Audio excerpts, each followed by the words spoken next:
I would like to discuss a couple things here today. One is I've my binder. I've showed you one already where I did a binder for the FRA. I have one for the EPA and I have one for OSHA. They contain a lot of the same things, but they also have things that are specific for that. I guarantee you, I do not know everything that is exactly required, what should be in the EPA, in a binder for them and one for OSHA. I have a good idea. I've reached out to a couple friends of mine who gave me some advice. I shared my ideas and they responded back. And you guys know who you are. Thank you very much for your help. It goes a long way. I can't figure this stuff out on my own. And the problem is most of us can't. A lot of the bigger companies out there, they either have in their employ or they have on retainer somebody or several somebodies that all they do is stay abreast of regulations and try to keep all their paperwork and all their documentation in line. If you have the unpleasant duty of being that sole person for your organization, I understand where you're at. A lot is placed on me, but not all of it, thank God. And I would encourage you, if a lot is placed on you, to reach out, find some other people, hire people if you have to, put them on retainer, and get some advice, get some to know what to keep on hand and to help get it going, because once that's done, there's a lot of it you can probably just continue to do on a regular basis. And there's some of it, like for the EPA, some reporting that they've got, you may not be able to do completely by yourself, and once a year you may have to hire somebody to go and do that. I would encourage you to consider doing that. There's a phrase that we've been beat up with all of our lives, and that is that ignorance of the law is no excuse. Well, that's a lie. It's a lie from the pit of hell, and it smells like smoke, because there are so many guidelines, so many regulations, so many rules, so many things that it is not possible for us to keep track of. And so we've got to do something. And so this is my effort at doing something, and I want to share with you my efforts. I have no doubt that if I were ever to get audited by the EPA or OSHA, they would find plenty of holes and plenty of things that I have failed to include. Well, I accept that. I accept that whatever I produce will probably, most likely, be insufficient. Yet nonetheless, I will produce it and I will have it on hand, because we can always improve what we have. It's hard to improve what does not exist. And it's easier to have it in one binder than it is to try to satisfy their inquiries by scanning through and opening up all of our documentation that we have. So this is my effort at it. I would really like to see what other people have, but it's live and learn, it's trial and error, but we're in there, we're doing our very best efforts. And I would encourage you to do the same if you haven't already. And what's really, really important is, as I've mentioned in another video, is make sure that at a minimum of an annual basis, you completely review all of your FRA stuff, your EPA stuff, your OSHA stuff, along with your general SOPs, along with any other supplements that you may have, because they're always going to ask, when was the last time you reviewed? Whether you actually update or not is secondary to the fact that, first of all, you did take the time and you did review to make sure that you're staying current. Or if you become aware of best industry practices that substantially change and would require you to change, then you can go ahead and do that. I don't know about you, But when I spend any time with this regulation stuff, my head hurts. I will get migraines. Maybe it's self-inflicted, maybe it's some primitive sense of self-preservation kicking in. My eyes get blurry, my head hurts, and I fight falling asleep because it is just, it's not boring. It's just not my world. And so I really struggle. And so I ask, I try to get help, try to get it from others. So I would encourage you to do the same. So I want to go in here, and I won't actually show you the stuff in here, but I will go down and give you a glossary or a list of all the contents that I keep in there, and I'll do a little bit of a breakdown. The first one I want to do is I got a little EPA binder, just a simple little 3-ring binder that I keep, and I have the contents in here. And then in my table of contents, first thing I've got is my emergency response plans. Well, in my emergency response plans, it covers things like spills, different things like that. What do you do? How do you deal with chemicals that we deal with? We deal with used oil. We paint here, so what do you do with paint thinner? What do you do with old paint? What do you do? You know where I'm going. They want to know, how do you handle that? How do you do with that? What do you do if there's a spill? That kind of stuff. They want to know what your plans are. And then there's a report that we're required to file with the EPA, and it also gets filed with your local fire department. It's called a Tier 2 report. You can look up, there's a YouTube channel from, I can't remember if it's a person that's actually with the EPA or if it's one of these groups that will do the paperwork for you. And it's a really nice lady on there, and she's smiling a lot, and she's saying how really simple it is to fill these forms out, and then here it is. And it's like, oh no, not this guy. I am very grateful that there is someone in my sister company that does this and is good at it. And so I am thankful to you, and I'm thankful to that, to them for taking care of that, because you have the preliminary stuff. If you haven't filed a Tier 2, or if you're required to file a Tier 2, then there's certain forms and stuff you have to fill out, and then there's I think it's a 2-page form that actually gets filled out. Essentially what it is local fire departments want to know what you have. But they don't want it written in plain English. They want it written in legalese. They want it written in their jargon. So it's, how do you translate common English into jargon? Well, there's several pages to fill out in order to do that, and then that's what you do, and then you have a copy, and electronic copy sent to the EPA, and then you hand either physical or electronic copy to your local fire department. Then there's another thing that I have. Of course, I didn't create it. Somebody else did. It's an emergency response guide. For lack of a better term, that's what it is. And that guide it kind of breaks down. I'll read it off here to you.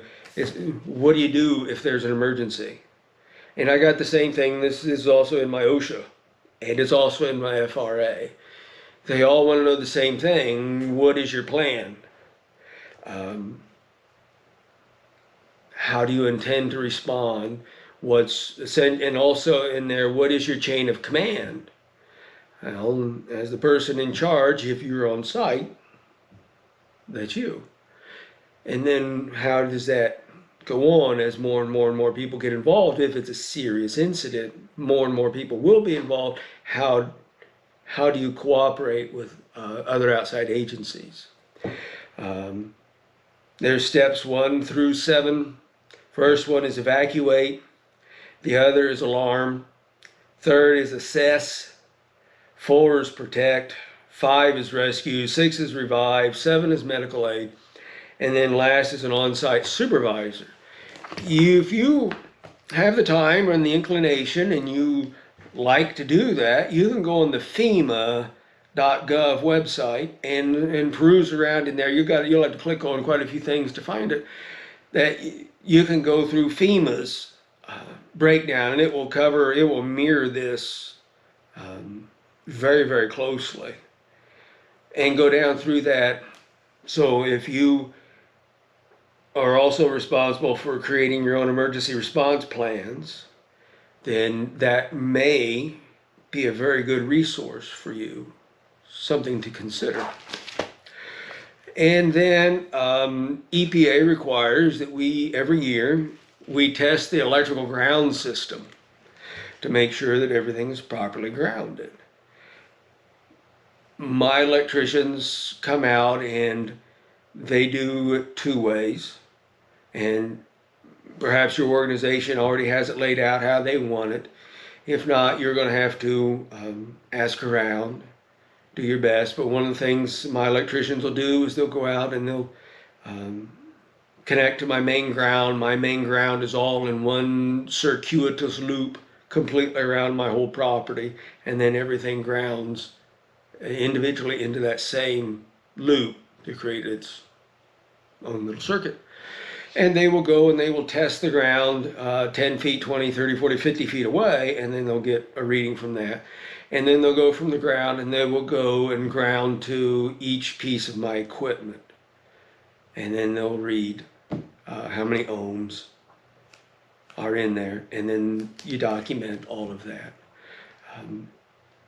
I'm not an electrician, I'm not really all that up to date on it, but I believe it's somewhere between 10 and 20 ohms, so you have to be below that.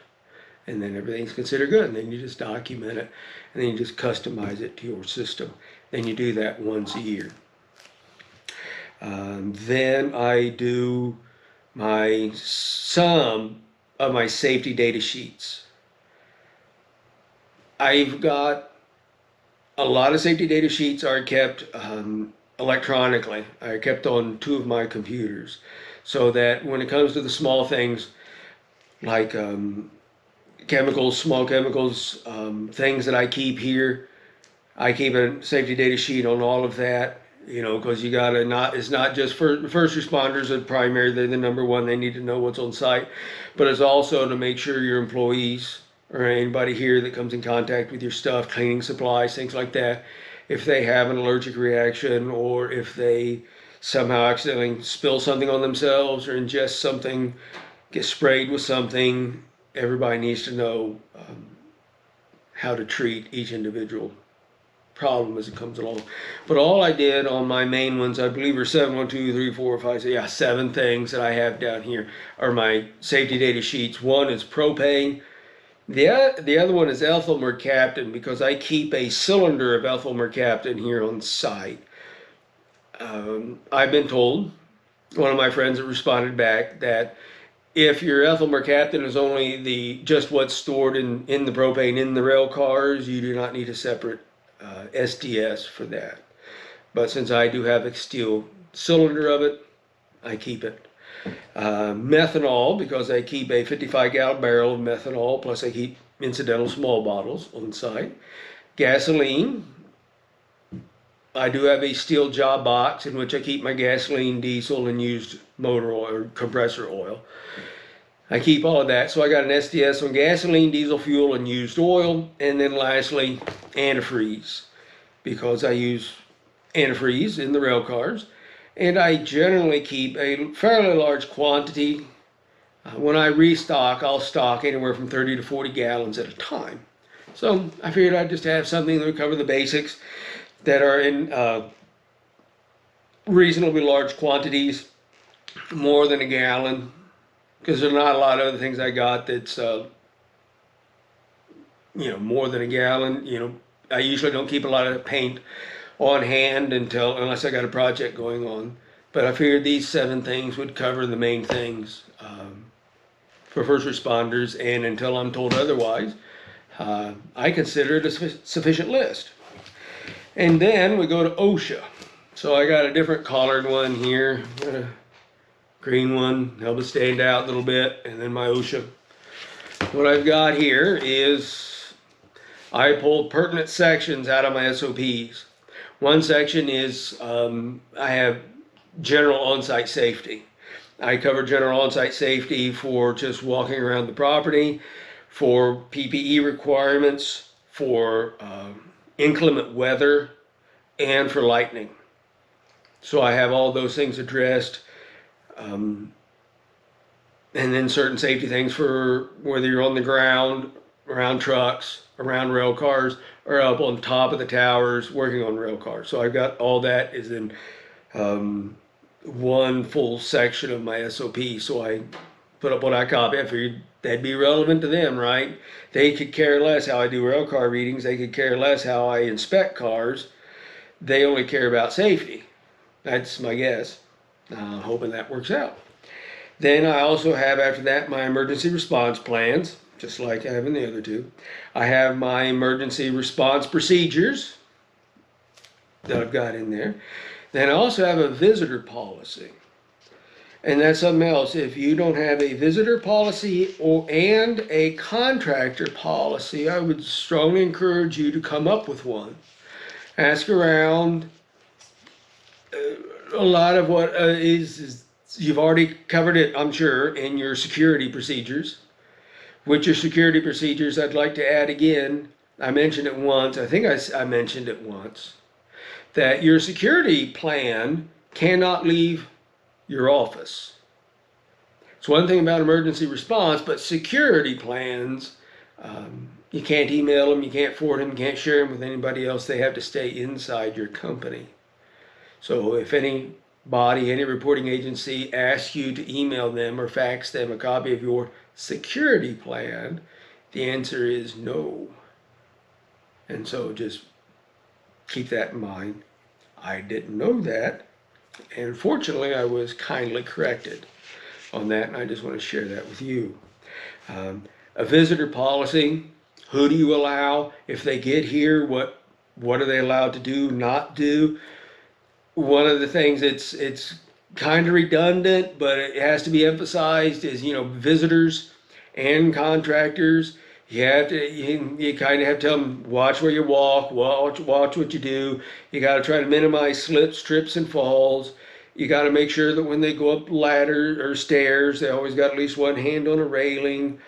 When do you require the visitors and contractors to wear PPE, and what kind of PPE is required? Are there certain operations of your standard daily operations that a visitor cannot get around, cannot be around? You get the gist. All that stuff, you kind of outline it in as specific yet as generic a way as possible to try to cover the majority of all the contingencies. And then you have a sign-in sheet for, just a generic sign-in sheet, something you can print out fairly easily. What that really amounts to is OSHA, and same thing with first responders. If you were to have an accident, they always want to know who's on site. Well, if you have a visitor sheet or a contractor sheet, contractor sheet's really good when you're in the middle of a job. You can write down and put down their time when they arrive, and then also the time they leave. So if there is a problem, you can just grab that sign-in sheet and you can look down at that and you can say, yeah, here's how many people should be on site, whether you can physically count them all or not. This is how many should be.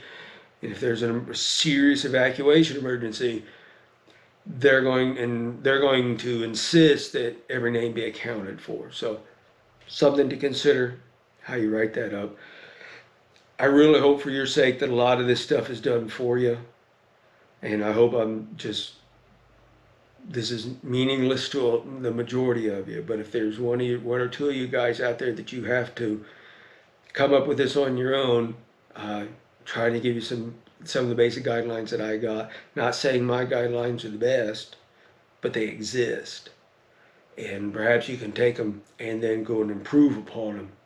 That's the best thing to do. Also, a management of change, we're required to have I got a generic one. Essentially, management of change is if you remodify something, you've got a procedure. It's like wasn't that long ago, I completely redid my piping system on my rail car offloading, and I added a third compressor. Well, in management of change, well, I just changed things. So if I had employees here and they were all trained on how to use the existing equipment, your management of change is you go and you write down, okay, this is what we used to do, this is what changed, and these are now the new procedures. And then you have to make sure everybody gets familiar with that. And then you use that to go and update your SOPs.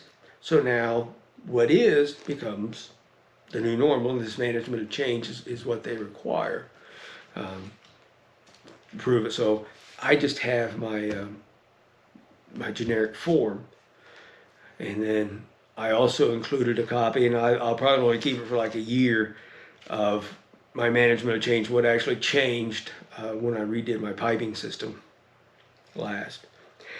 And then annual fire exercises. As has been explained to me, once every 5 years we are required to have a fire department on site to go over a fire training exercise. It can be a full-blown evacuation. It can be something that they physically want firefighters, first responders, whoever in your community, physically on your property, walking around, seeing, talking, and going through an actual exercise. And then the other 4 years in between, you can do what's called a tabletop, where you would sit down with representatives of your local fire department, police, ambulance, whoever is involved in a responding situation, and you come up with a scenario and say, okay, here's a scenario, now what? And then they ask questions, you ask questions, you respond, you lay out your stuff, and you start looking for holes in your procedures. And maybe they're going to find holes in their procedures. And then you document that.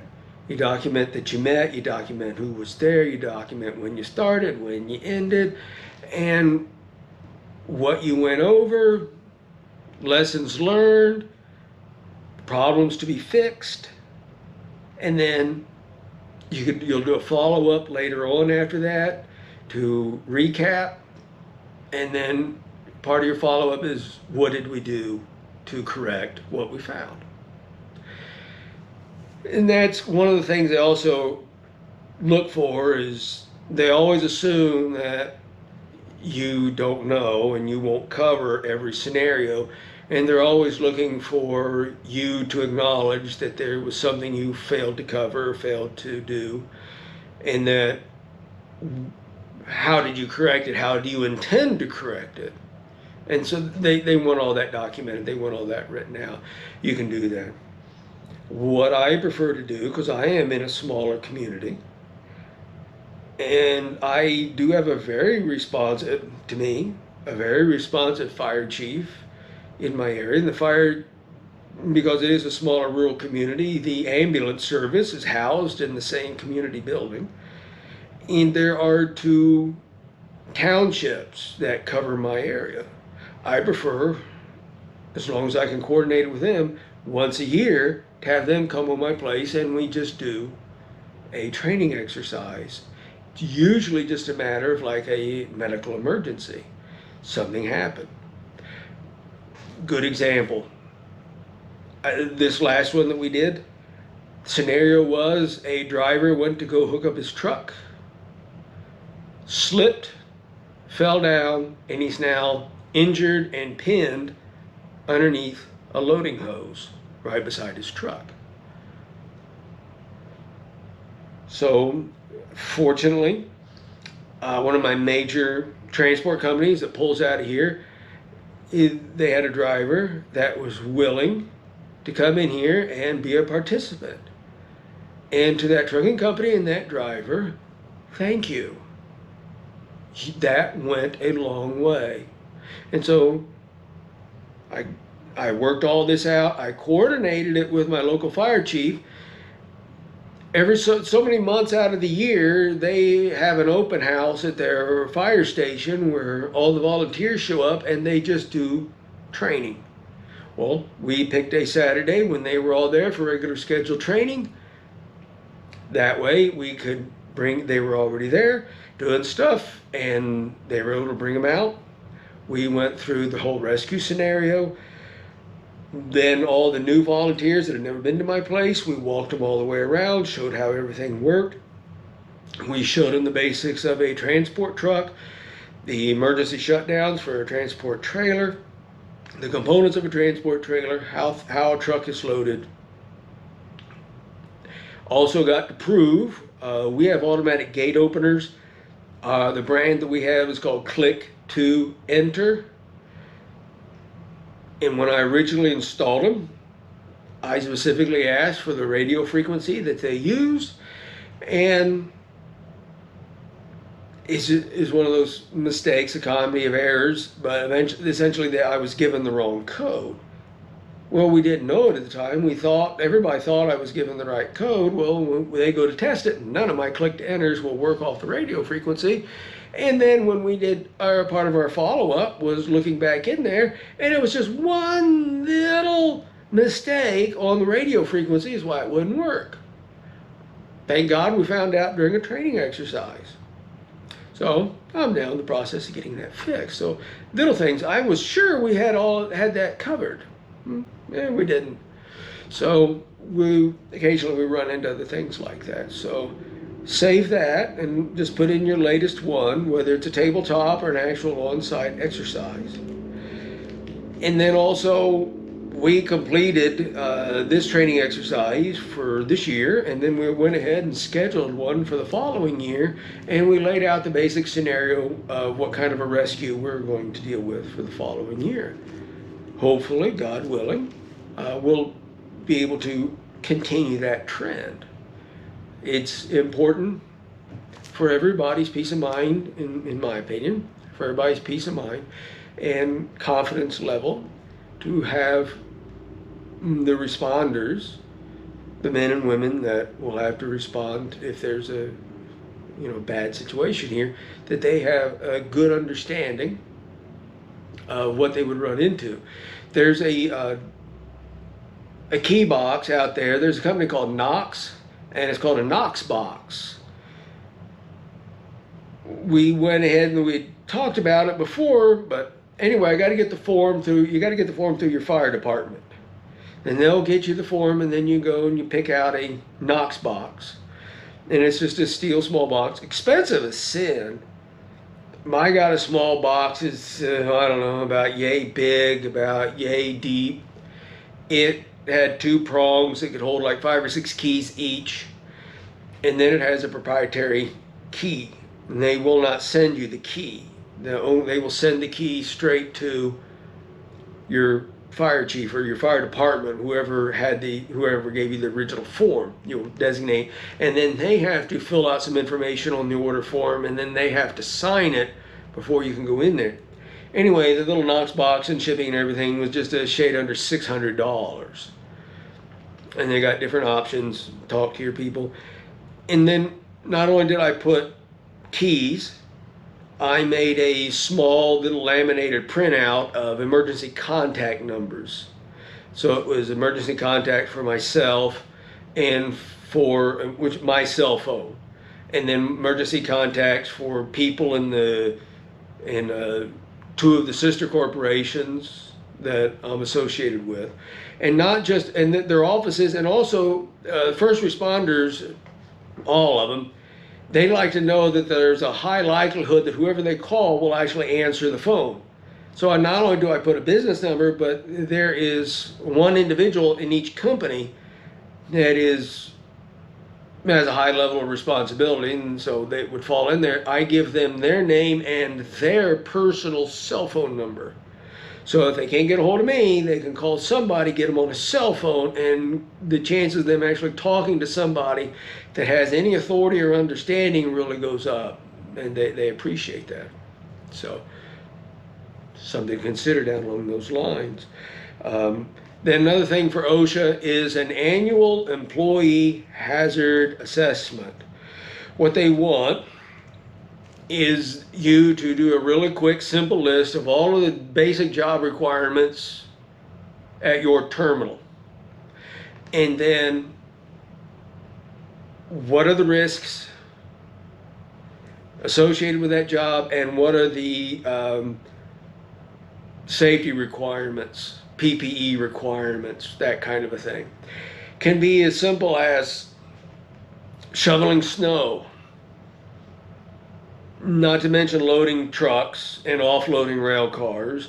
Now, I mentioned some of the other things you do. It doesn't have to be into every single job that you could possibly do, but what are the, you have an employee, what jobs is that employee expected to do? Okay, what are the risks associated with that job, and what are the safety requirements that go along with that? And it could be, you know, sweeping the concrete sidewalks. What are the risks? Okay, you just put down one of the basic risks. What PPE is required? You might say none because I'm just sweeping. Well, you put it down there as part of that, and then you'll break that down. And then once a year, you have to go over that with yourself and with your employees. Make sure, and if anything changes, you can change that hazard assessment, and then you sign it, and they sign it, and that stays good for a year.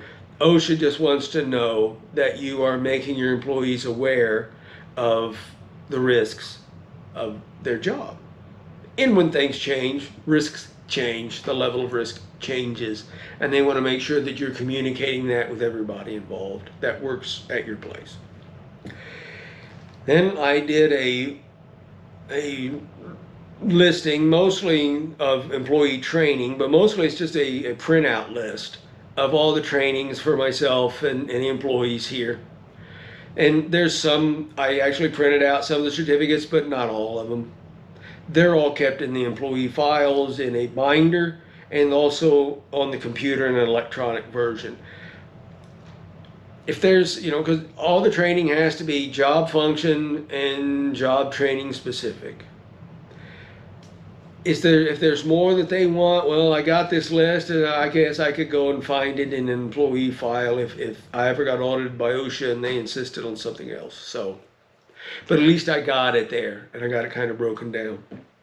And then lastly, my safety data sheets with the same 7 that I had in the EPA.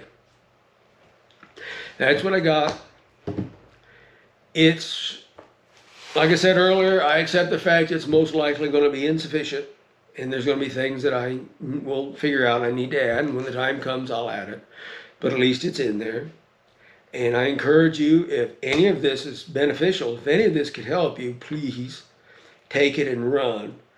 I have no doubt that whatever you come up with will be superior to what I have, but at least I have it. And the same is for you. At least you'll have it. They may come and criticize, or maybe not even criticize. They may even come in and have some really positive suggestions on what you can do to fill it out, to make it more complete. Because it not only do you have to make compliance to satisfy the regulations of the agency, you also have to have your stuff to where it meets the personal requirements of whoever it is that shows up at your place. Because only a human being is going to be at your place, and all human beings have preferences, and they will emphasize some things and minimize others simply because that's just human nature. That's just the way we are. And then they will kind of want you maybe to customize it to make their reporting easier, because they have paperwork, we have paperwork, and if there's certain things they need to fill out their forms to properly document their visitation and your compliance, and you can do anything to make their job easier, I wouldn't guarantee it, but I really think that they will appreciate that and be far more willing to work with you. And if you're associated with somebody that does this for you, Oh my gosh, thank anybody that helps you out. This is this is a tough job. I'd much rather spend my days offloading rail cars and training drivers than dealing with this. But that's also part of the job. So, thank you.